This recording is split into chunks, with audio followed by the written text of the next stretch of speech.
everybody, what's going on, and welcome to Rock and Roll True Stories. And I want to talk about some of the news that's happening in the rock and roll world. So Trent Reznor gave an interview recently and revealed that he's planning on doing, as he put it, some Nine Inch Nails stuff following Watchmen and Soul Scores. So Trent Reznor has been pretty busy doing musical composing, most notably for HBO's TV show The Watchmen and an upcoming Pixar movie. So he's been working with a guy named Atticus Ross, who's also a fellow Nine Inch Nails member, and they've also done a bunch of David Fincher films, and he's also done the soundtrack to the Netflix thriller Bird Box, which I still have yet to see, as well as other film and TV projects.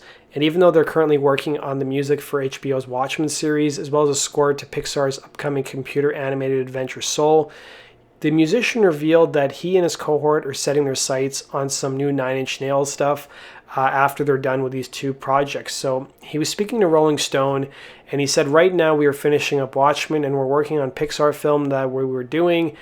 He also said, and we have plans for some Nine Inch Nails stuff, but we haven't got down to doing it because literally every minute of the day for the last several months has been on working on score stuff, but the plan is to do stuff, yes. Elsewhere in the interview, Nine Inch Nails frontman explained his ideas behind the group's contemporary release strategy. So the latest musical efforts that came from Nine Inch Nails included Bad Witch, which came out in 2018, as well as Not the Actual Events in 2016, as well as Add Violence in 2017.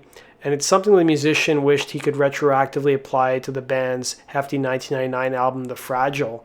So he said, if I could put The Fragile out again, I'd break it up into two albums. He said, I think back then, 20 years ago, it was a little self-important to drop something of that length and density on people, but the last three mini records we put out were actually one album. The music, I felt, in no way was dumbed down. He also talked about the early days of Nine Inch Nails and how the songwriting really worked with that group, and he said it eventually started to make sense what Nine Inch Nails could be. Reznor remembered in the same interview. He said, I asked myself what I, as a songwriter, had to say.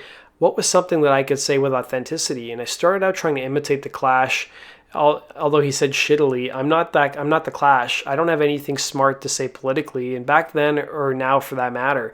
But when I turned to my journal and I realized I was writing song lyrics anyways, once I got over the hump of, I could never say that out loud to people, there was an authenticity there and a truthfulness that I resonated with. And then if you guys remember, most recently, Nine Inch Nails frontman Trent Reznor has changed his mind about the Rock and Roll Hall of Fame. He inducted The Cure, I think it was last year, and originally he was against the idea of the Rock and Roll Hall of Fame, but after being involved with that, he seems like he's got a little more positive outlook on the whole thing. So they haven't announced who's going to be inducted next year, but Nine Inch Nails are on the ballot.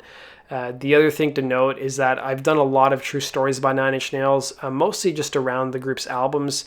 I think I did their first several albums, including their first album. I did Downward Spiral, and I did The Fragile.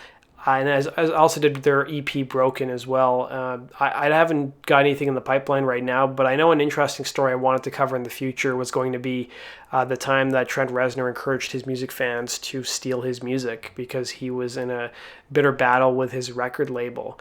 And I thought that might make an interesting story down the road. But if you guys have any cool Nine Inch Nails stories you'd like me to explore, let me know in the comments section below.